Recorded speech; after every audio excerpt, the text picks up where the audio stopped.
do so.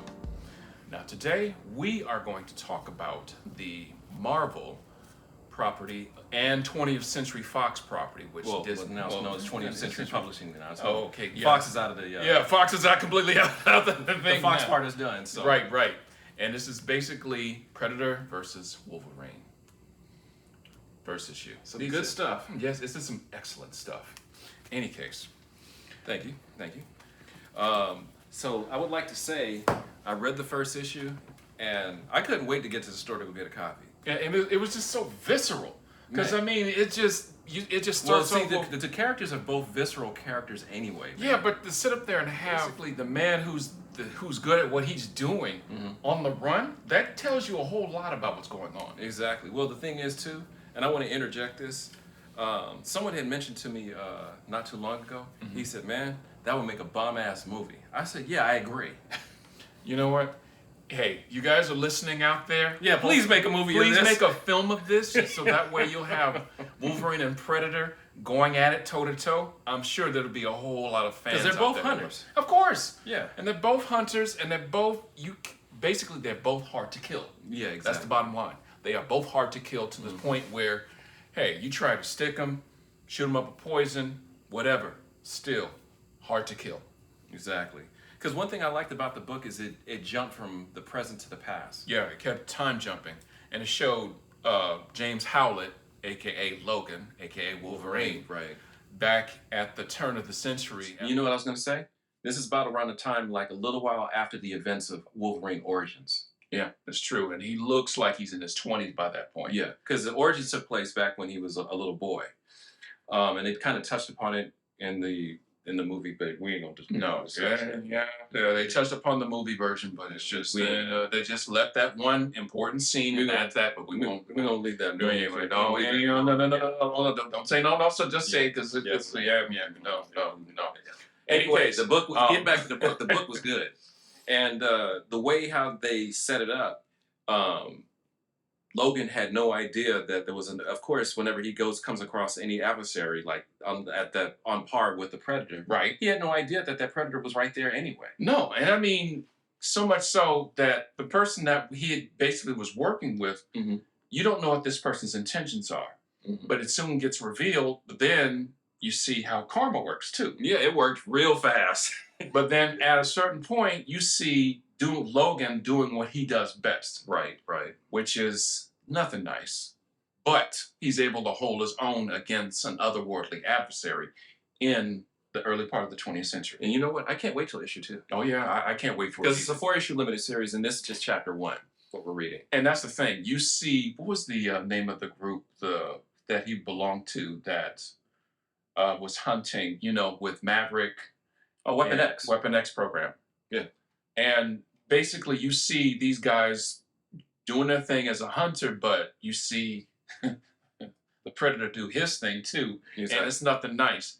And Wolverine is like, "Yo, whoa, something's going on." Right. And because one thing I'm looking forward to issue 2 is it's going to jump to the era of the Weapon X era, not only dealing with the present, but then the Weapon X era. Yeah, when he first got the adamantium coated to his bones. No, I'm talking about when he's with Sabretooth, Maverick. And, but that's already set up in the book right there. Yeah, they're going to go more into it in the next issue. Okay, so that's because he's already done some dirt to.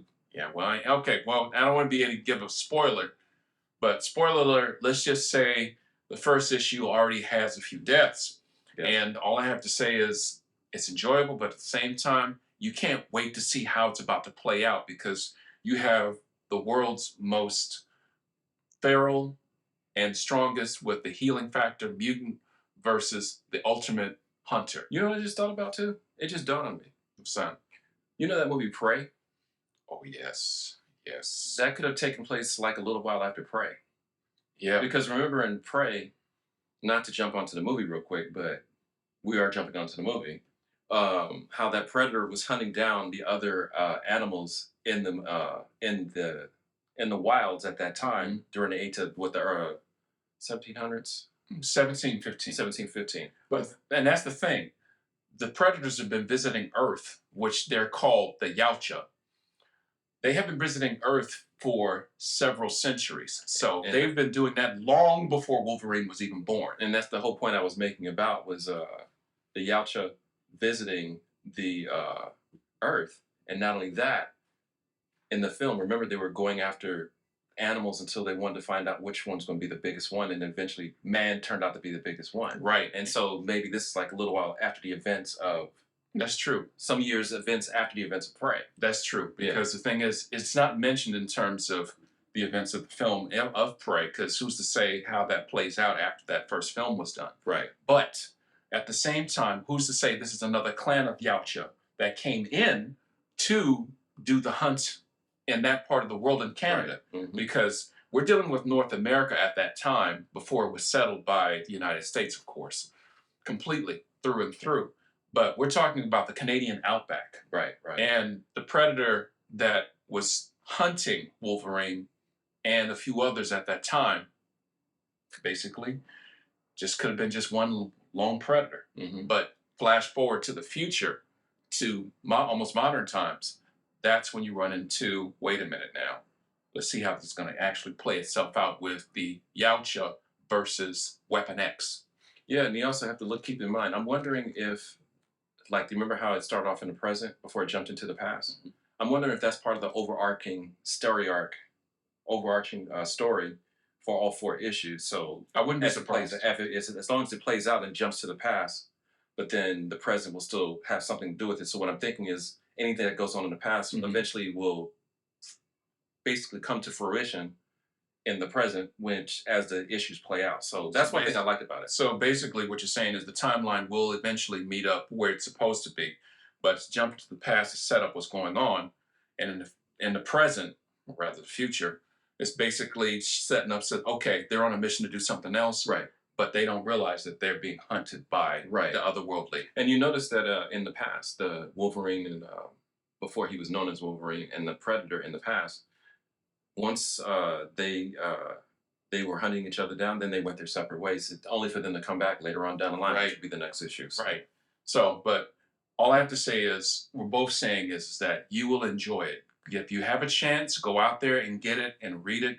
It is an excellent read. It reads like a fast-paced thriller, but it's being done out in a slow way, of course, because it's a 4-issue limited series. y'all, please do the movie.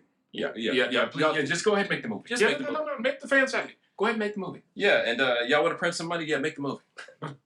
I'm just saying. Exactly.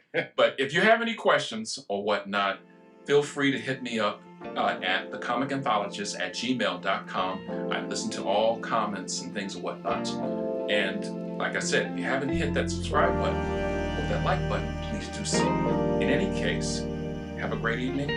Till then, till the next time. Peace. Peace.